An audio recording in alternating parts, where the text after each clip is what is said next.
Bab 903. Aku juga sudah banyak membunuh. Tombak itu tenang pada awalnya, tetapi ketika tombak itu datang di depan warrior yang, ujung tombak itu tiba-tiba meledak dengan cahaya tombak yang terang. Di bawah sinar tombak, warrior yang langsung terguncang mundur hampir 100 kaki ke belakang. Setengah suci tingkat tinggi. Pria paruh baya itu bergerak, tombak itu terbang kembali ke tangannya. Dia melirik mayat murid yang tergeletak di tanah, niat membunuh langsung muncul di matanya. Kamu adalah seorang guru akademi, tapi kamu membantai murid seperti ini. Apa kamu tahu jika orang-orang ini akan menjadi pilar akademi di masa depan? Kakak seperguruan, bunuh dia. Pada saat ini, Nando Liu dengan cepat berjalan ke orang paruh baya itu, mengatakan, orang ini yang pertama kali melukai tetua, lalu membunuh murid halaman dalam. Sekarang dia ingin membunuhku. Dia gila. Selain itu, dia juga mengalahkan Iris Qian. Pria paruh baya itu mengencangkan tombak di tangannya, mengarahkannya ke warrior yang, mengatakan, aku tidak ingin membunuhmu, tetapi sikapmu sangat kejam. Jika tidak membunuhmu, kebencian dalam diriku tidak akan bisa dipadamkan. Meskipun akan mendapat hukuman nantinya, aku akan tetap menerimanya. Pada saat ini, Grace Yu tiba-tiba berjalan di depan pria paruh baya itu dan berkata, Tuan, mengapa kamu tidak bertanya, mengapa dia membunuh mereka? Tanpa menunggu orang paruh baya itu menjawab, Grace Yu berkata lagi, aku menunggu semua murid yang menerima penilaian kali ini. Karena perubahan mendadak dari pegunungan Serigala Langit, kami tidak punya pilihan selain bergabung dan bergegas kembali ke kota Yunhai. Kami akhirnya kembali ke kota Yunhai, tetapi Nando Liu memerintahkan gerbang kota untuk ditutup, membuat kami kehilangan kesempatan terbaik untuk memasuki kota. Akibat dari tindakannya ini hampir memusnahkan seluruh pasukan kami. Senior, bagaimana mungkin kami hanya diam saja? Pria paruh baya itu menoleh dan melirik Nando Liu. Ekspresi di wajahnya terlihat sedikit berubah. Dia dengan cepat berkata, Iris Qian mengatakan jika warrior yang pernah menindasnya dulu, jadi. Pria paruh baya itu menoleh dan melihat ke sosok Iris Qian. Dia terlihat sedikit takut pada pria paruh baya itu, jadi dia tidak berani melihat pria paruh baya itu secara langsung, dan hanya berbisik, aku hanya ingin dia memohon padaku untuk membukakan kota untuknya. Aku tidak menyangka jika semua ini menjadi seperti ini. Pada saat ini, Grace Yu menunjuk Nando Liu secara tiba-tiba, mengatakan, orang ini sebenarnya yang harus disalahkan. Guru yang telah mengungkapkan identitasnya sebelumnya, tetapi orang ini masih menolak untuk membuka pintu kota. Tidak hanya itu, sebelumnya, bahkan memerintahkan untuk membunuh guru yang. Jika bukan karena kekuatan guru yang, mungkin kita semua akan mati. Berbicara tentang ini, Grace Yu menarik napas dalam-dalam, menunjuk ke arah Nando Liu, dan berkata, orang ini memegang posisi penting, tetapi dia mendengarkan omong kosong seorang wanita dan tidak peduli dengan hidup dan mati orang-orang. Omong kosong. Nando Liu berteriak dengan marah, situasinya kritis pada saat itu, begitu banyak monster siluman menunggu di belakang kalian. Bagaimana aku berani membuka gerbang kota? Jika gerbang kota terbuka, monster siluman pasti akan mengambil kesempatan untuk masuk. Apa kamu menanggung konsekuensi jika hal itu sampai terjadi? Jika aku bersalah pun tetua akademi akan memberikan hukuman kepadaku. Kenapa kamu yang dari halaman luar begitu peduli dengan hal semacam ini? Berbicara tentang ini, Nando Liu mencibir dan berkata, tetua akademi sudah mengatakan bahwa masalah ini harus dihentikan. Namun kamu tidak hanya melawan perintahnya, tetapi kamu juga melukai tetua dan membunuh murid halaman dalam. Mereka tergeletak di tanah. Mereka tidak mati karena cakaran monster siluman, tetapi mereka mati di bawah tanganmu. Grace Yu ingin mengatakan sesuatu, tetapi pria paruh baya itu melambaikan tangannya dan berkata, Nando Liu tidak melakukan tugasnya dengan baik dalam masalah ini, tetapi kesalahannya itu tidak seharusnya sampai membuatnya mati. Setelah mengatakan ini, dia memandang warrior yang mengatakan, kamulah yang pertama kali melukai tetua dan membunuh puluhan murid halaman dalam. Perilaku inilah yang benar-benar pantas untuk disalahkan. Hari ini, bahkan jika aku dihukum oleh dekan, aku harus mencari keadilan untuk para murid yang mati ini. Ekspresi di wajah Grace Yu sedikit berubah. Dia ingin mengatakan sesuatu, tapi kali ini, warrior yang menariknya ke belakang, dan berkata, apakah sesuatu itu benar atau salah sebenarnya tidak penting sama sekali. Masalah terpenting adalah, aku harus meminta keadilan untuk kami sebelumnya. Keadilan ini, mereka tidak memberikannya kepada kami sebelumnya, dan mereka tidak memberikannya kepada kami sekarang.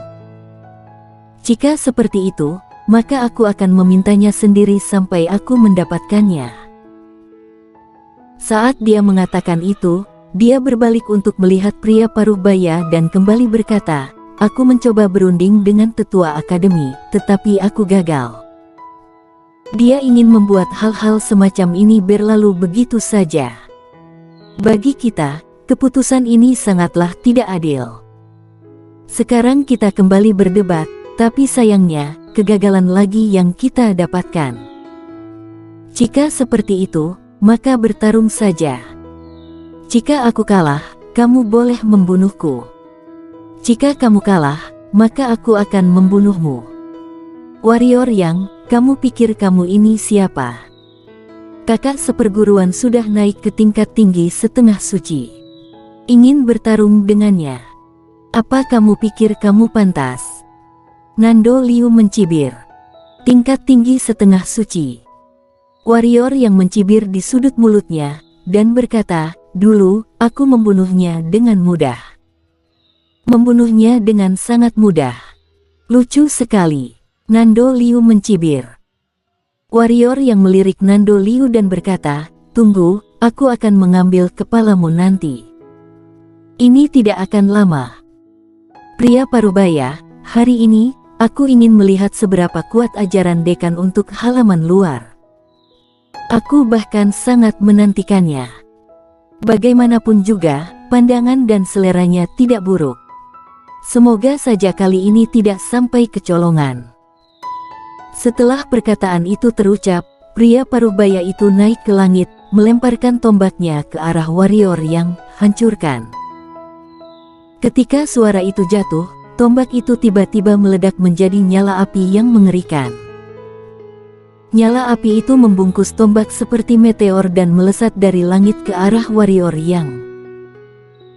Di mana tombak lewat, ruang itu robek dan hancur, dan ekor letakan ruang yang panjang muncul di belakang tombak, membuat tombak semakin lama semakin panjang.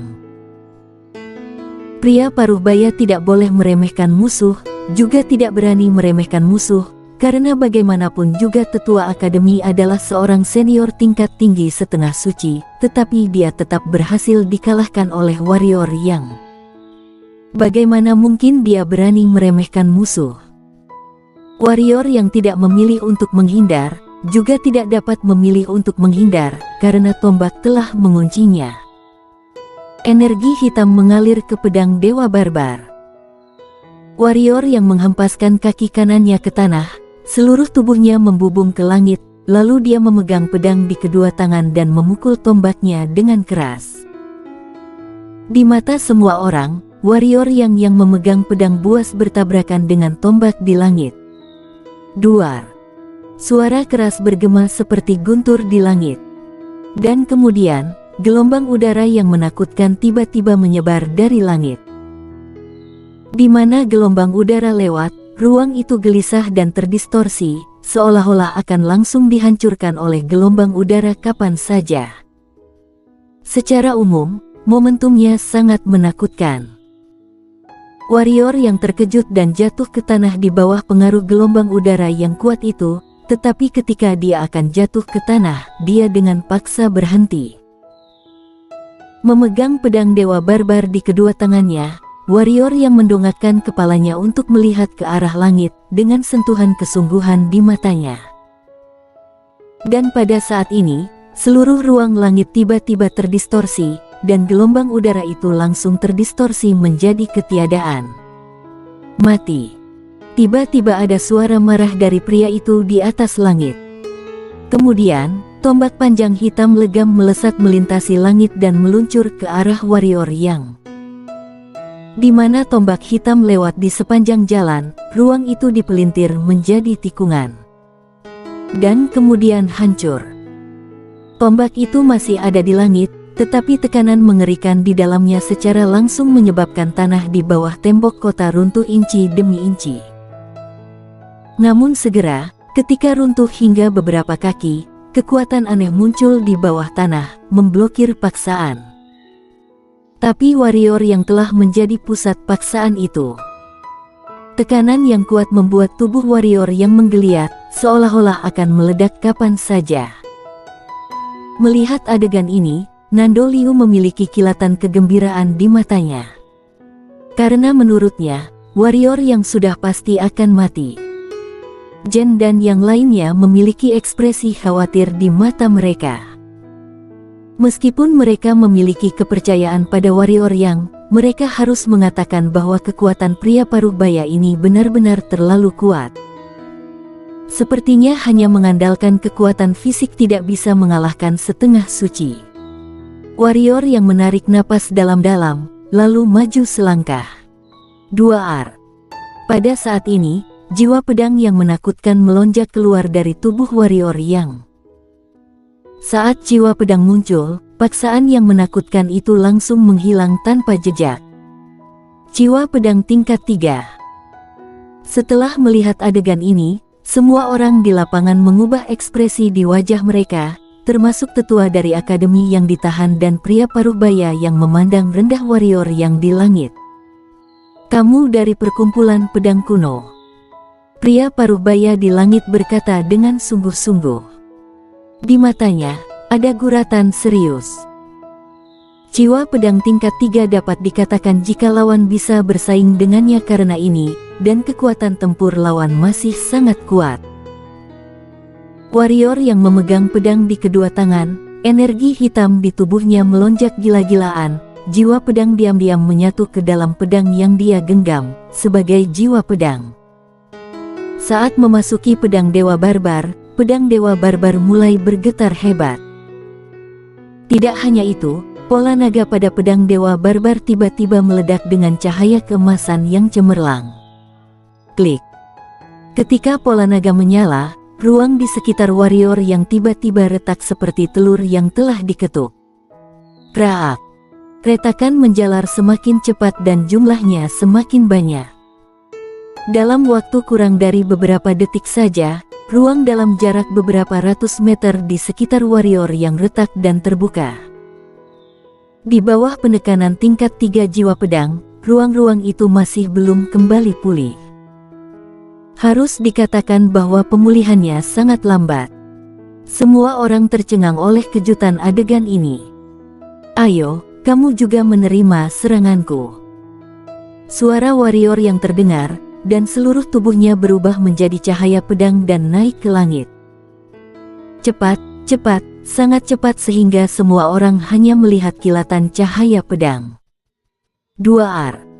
Terdengar suara keras dari langit. Kemudian cahaya pedang menghilang. Lengan berlengan tombak dengan kepulan darah jatuh dari langit. Setelah beberapa saat, bayangan seseorang jatuh ke tanah, itu adalah warrior yang. Dan di bawah kakinya, ada seorang pria berbaring, itu adalah pria Paruh-baya. Roh pria Paruh-baya itu masih ada, dia masih belum mati. Warrior yang menggerakkan pergelangan tangannya, dan ujung pedang dewa liar menyentuh alis pria Paruh-baya itu. Senior tingkat tinggi setengah suci, aku telah benar-benar membunuh banyak orang. Apa sekarang kamu sudah percaya? Bersambung.